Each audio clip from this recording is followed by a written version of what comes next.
the off-grid tiny house. Hey guys, Rob from the off-grid tiny house. Out early this morning on my walk, trying to beat the rain. Though the downside of that is quite cool, but I figured it's going to be overcast like this most of the day, and they're telling us thunderstorms most of the week. But last night was actually our first big taste of spring. The sun doesn't set until about 9 p.m. here, and so it doesn't get dark until, like, totally dark till 9 p.m. And it was about 69 degrees Fahrenheit, or 20. I think that's what the conversion is. 20 Celsius outside at that time, because I was watching the temperature probe, and there's a lot of people out, so everybody's sick of winter, which is great. But so this morning, bitterly cold. So I'm up early. Give you guys an update on my dad. So, okay, we get a phone call saying, confirming my dad's appointment for the Thursday there. And so he told him on the phone, he's like, well, why am I coming down? Because I haven't got my PET scan done yet. And they're like, oh, really? So something happened where, I don't know, something screwed up at the hospital end. But anyway, they rescheduled them on a rush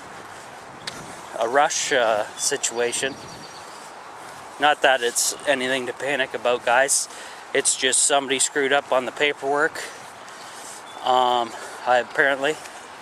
So, but there is a long waiting list to get a PET scan, because there's only so many machines and 1 million people want to use them. So there's quite a waiting list. So, and the whole reason for it is the doctor that's treating my dad wants to have a new photo of the tumor, so he, or she, not he, so she can,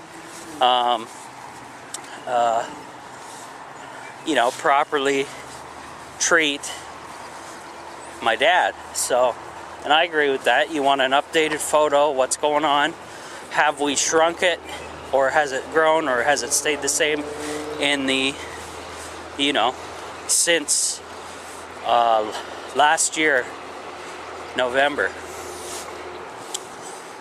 Because the photo was taken in 2017 in the month of November, so it's quite old now. So they need a proper updated photo. So cross your fingers, guys. Hopefully your prayers and thoughts and my all natural remedies are working. We hope so. But like I say, my dad's doing fine. He's keeping busy. He's not having any symptoms whatsoever. Everything's good. And we're still giving him all the, all the treatments and stuff like that at home.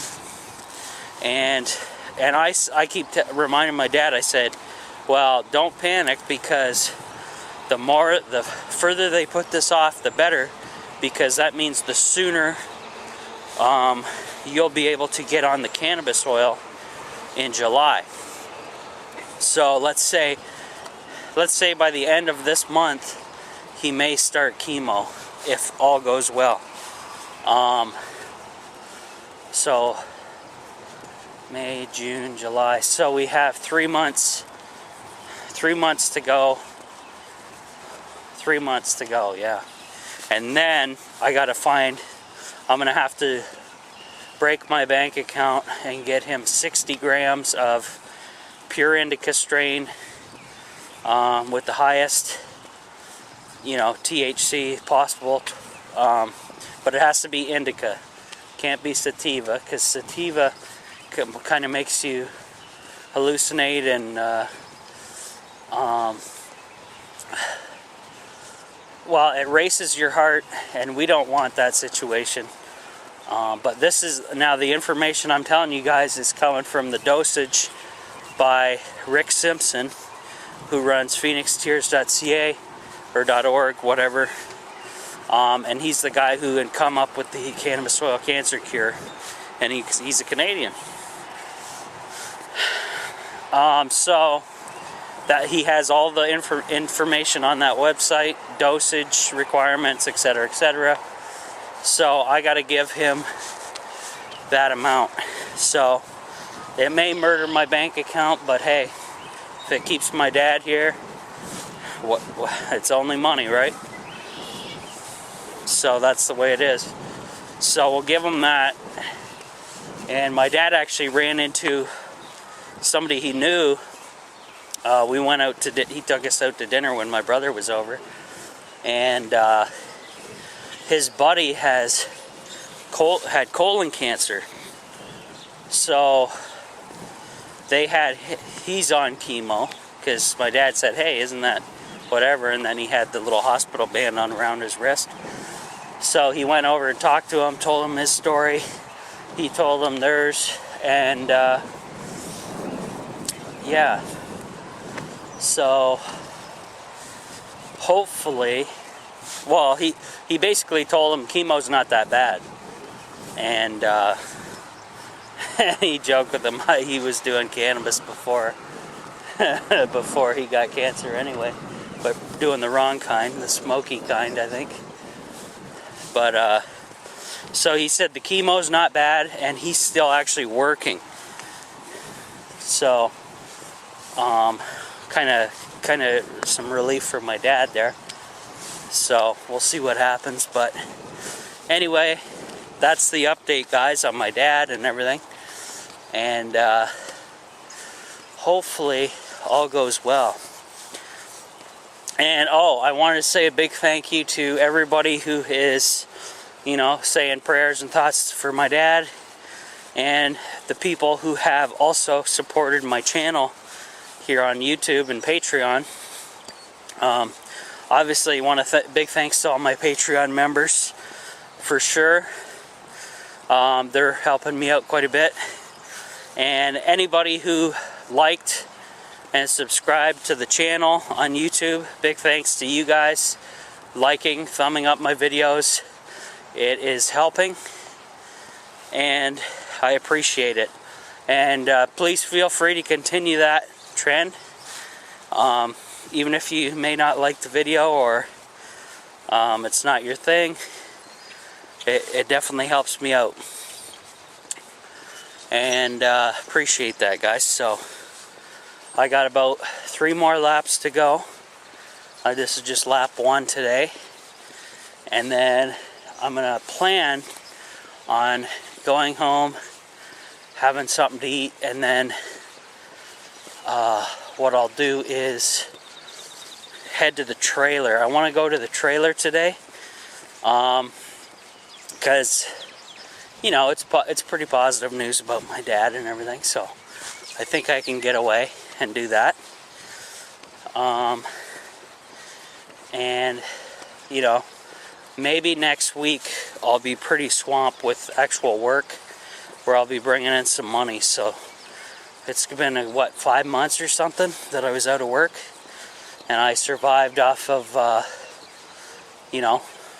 YouTube, Patreon. Well, actually not even Patreon, because I don't even touch that money. I told those guys, like I said, and I told you guys, that money's for the next MPPT charge controller. And I don't even have the first one set up yet, but I'm working on it, guys. That's why I plan on going to the trailer today. And I'm going to try to get that back wall tacked up, that survival blanket, and then I'm going to build some type of, I'm going to have to build a wall, guys, like a frame or something, to hold the, what I may do is just run a 2x4 across the width of the back wall, and that way I can mount the MPPT charge controller, and anything else I will kind of plane flying over. Yeah. Wait till the plane passes here. But yeah, once the MPPT charge controller is mounted, that'll be a big step.